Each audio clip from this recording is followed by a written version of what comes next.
Hello friends, in today's class let us discuss T.S. Eliot's views on dynamic traditionalism, the nature of poetic process, poetry as organization, poetry as an escape from personality and objective correlative. So these are some of the aspects which we find in T.S. Eliot's tradition and individual talent. Friends, in this presentation, we are going to have a detailed discussion of dynamic tradition and nature of poetic process. According to T.S. Eliot, theory of dynamic traditionalism is an artistic process of continual surrender of the artist to something which is greater than himself, namely the sense of tradition. Here, Eliot is emphasizing on the sense of tradition in his theory of dynamic traditionalism. So, tradition is something which is significant in the creative process. It is something continual process of the artist. So that is what he emphasizes about the traditionalism. Therefore, for him, the progress of an artist is a continual self-sacrifice. Why he is using the term self-sacrifice? He is impersonalizing himself over there. Maybe that is the reason T.S. Eliot is talking about self-sacrifice, because there is a continual extinction of personality, disappearance. What do you mean by extinction? Gradual disappearance. So here the personality of the poet is getting disappeared gradually in the process of poetic creation or in the creation of a poem. So he is calling the poetic creation as artistic process. So don't get confused. What is this artistic process? Right, artistic process is nothing but the creation of a poem. So here T.S. Eliot tells us that the artistic process is a continual depersonalization. Friends, we have been talking about this depersonalization, right? So the personal elements, the personal feelings of the poet are, yes, very less or not traceable. We may say, yes, may not be found in the poem, rather than expression and assertion of personality. He is completely in contrast. His views are completely in contrast to the romantic poetry, the views on romantic poetry. The romantic poets believed in the involvement of poet's personality, whereas T.S. Eliot is not supporting that idea. Let us proceed to the nature of poetic process. Yes, T.S. Eliot also talks about the psychology of the poet during the poetic process. Yes, for him, the process of composition is compared by T.S. Eliot to the process of a chemical reaction. Friends, in this poetic process is illustrating an example. T.S. Eliot, he is illustrating an example with that of the process of a chemical reaction. Students of science are very well aware of this chemical reactions, right? In the labs, you perform experiments, right? Do you do experiments, and the chemical reactions takes place. So here he is giving an example of a catalytic agent like platinum. What is this catalytic agent? Catalytic agent is something which is like a medium which helps in the process, but it does not undergo any change, right? So similarly, catalytic agent here is platinum. In this chemical reaction, platinum wire is introduced into a mixture of oxygen and sulfur dioxide. So in this chemical reaction, yes, what is the residue formed? The residue formed is sulfuric acid. So this formation, the result of this mixture is sulfuric acid is formed. And this formation takes place only when the platinum is present. Remember, friends, if there is no platinum, if there is no catalytic agent like platinum, no chemical reaction takes place and the mixture remains the same, such as oxygen and sulfur dioxide. It does not going to be combined. The composition does not take place. So this form takes place only when platinum is present, but itself does not undergo any change. So in this, during this process of chemical reaction, the catalytic agent like platinum wire does not undergo any change. So the platinum remains neutral and unchanged. This is what he is trying to tell us. This is only about chemical reaction. And now he is trying to correlate this chemical reaction with the process of composition or with the process of poetic creation. Yes, here the poem has no relation to the poet. Yes, the platinum is like the mind of the poet. It is like the mind of the poet. Though poetry comes out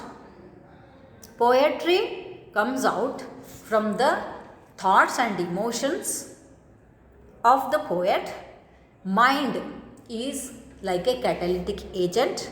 It will not have its impact. It will not undergo any change.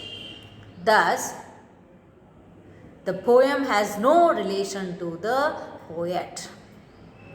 So, in the writings of young and immature poet, again T.S. Eliot talks something a little bit variant from his view, that we may find to some extent where in the writings of young and immature poets, the mind will find some expression, but not in the case of the perfect poet or the great poets.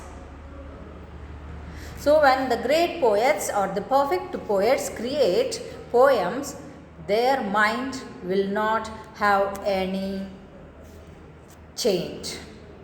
Thus, the poet has no personality to express. Therefore, he tries to convince the readers through his theory that poet has no personality to express, but only it's a medium. So the medium is the mind of the poet, in which various impressions, experiences, thoughts and feelings, right? These experiences and impressions need not be those which are important to the poet or which comes from his mind, maybe through his observations, maybe through his expressions. So the appeal of the poem does not depend on the event in the life of the poet or the emotions expressed by him. So maybe his personal experience may not be there. So in this process of poetic process, in nature of poetic process, he talks about the poem which does not depend on the event of the life of the poet or the emotions experienced by the poet. Yes.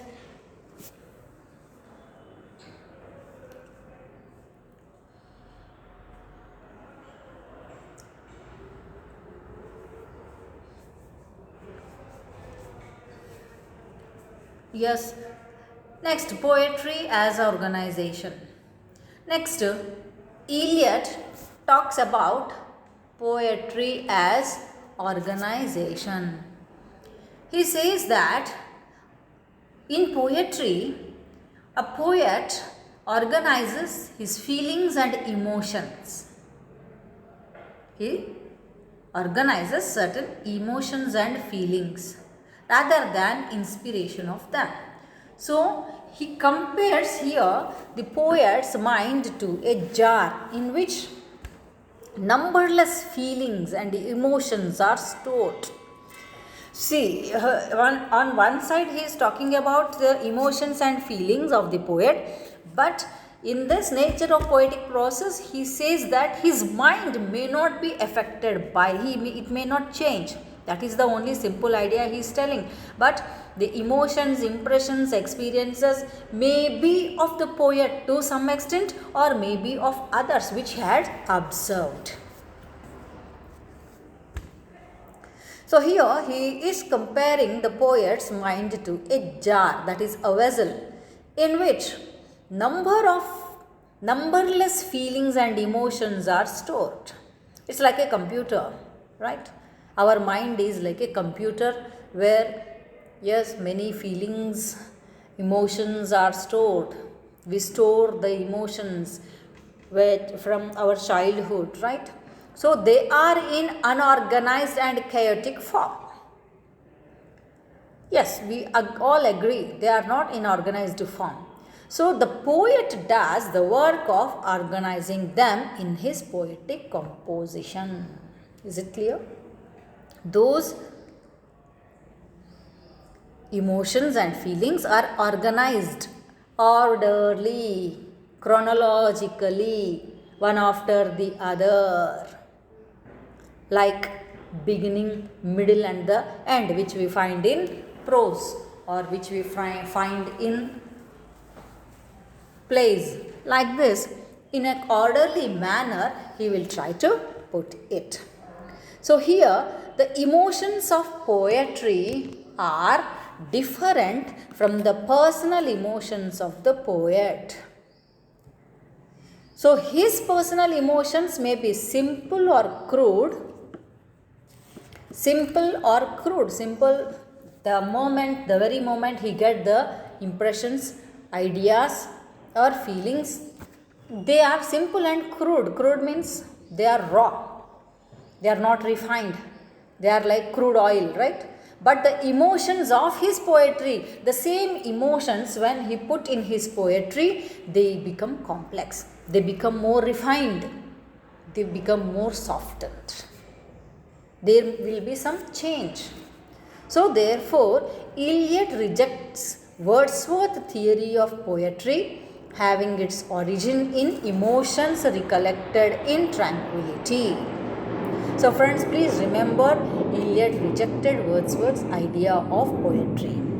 Definition of when he defines emotions recollected in tranquility. He points out that in the process of poetic creation, there is neither emotions nor recollections nor experiences, and new things result from this concentration. When a poet writes, he concentrates on something, right? So through this concentration, something new is created. And this process of concentration is neither conscious nor deliberate. Yes, no one is sure. Even the poet is not sure. It may be conscious. It may not be conscious nor deliberate. T.S. Eliot says that it is not recollected in tranquility. It may not be conscious nor deliberate. That is the reason he rejects Wordsworth's theory of poetry. Eliot further says that in his impersonality of poetry, poetry is not a turning loose of emotion but an escape from emotion. Yes, it may be an escape from emotion. It is not the expression of the personality, but an escape from personality.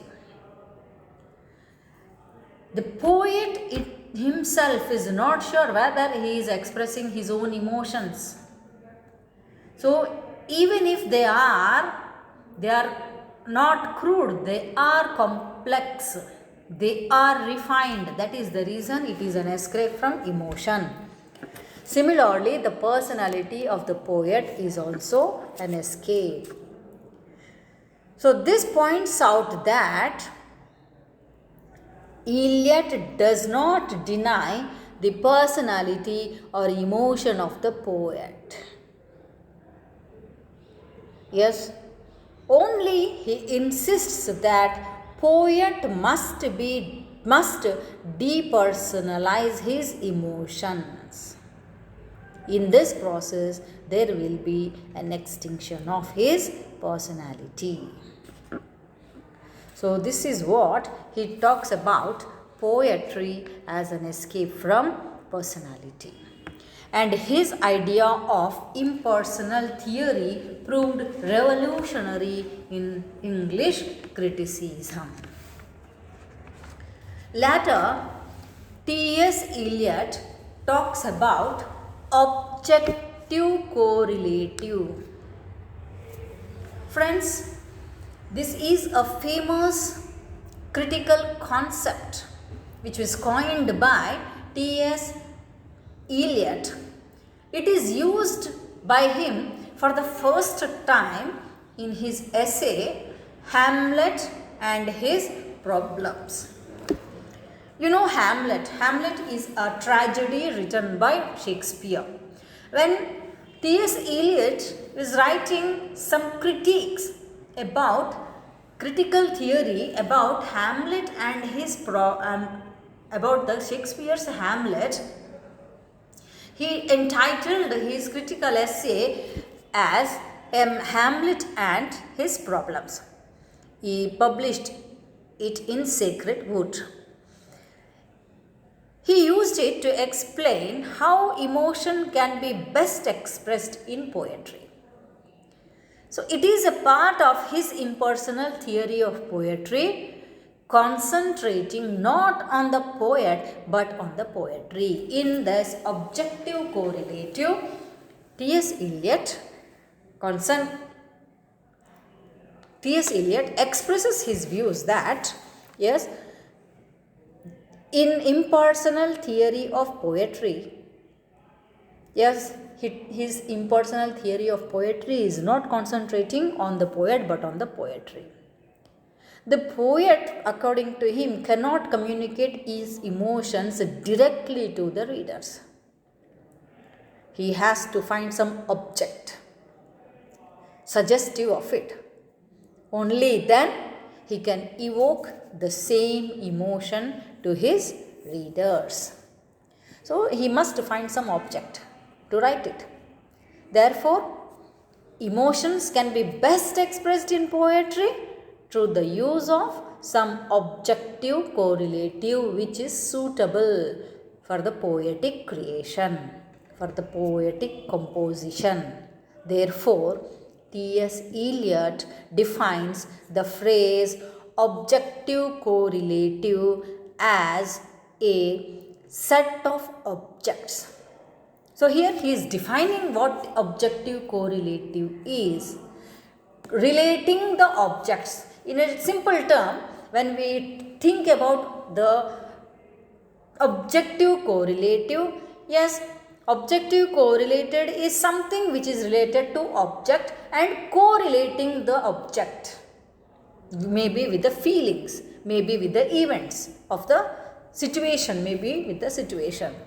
So here he is defining, yes, objective correlative is a set of objects, a situation, a chain of events. Yes, object you know, situation you know, and a chain of events. Several events take place in our life, everyone's life. So which shall be the formula for the poet's emotion? Friends, it is crystal clear that through the situations, through the events, the poet gets inspired to write a poem. That is what he is expressing. And this is going to be the object for poet's emotion.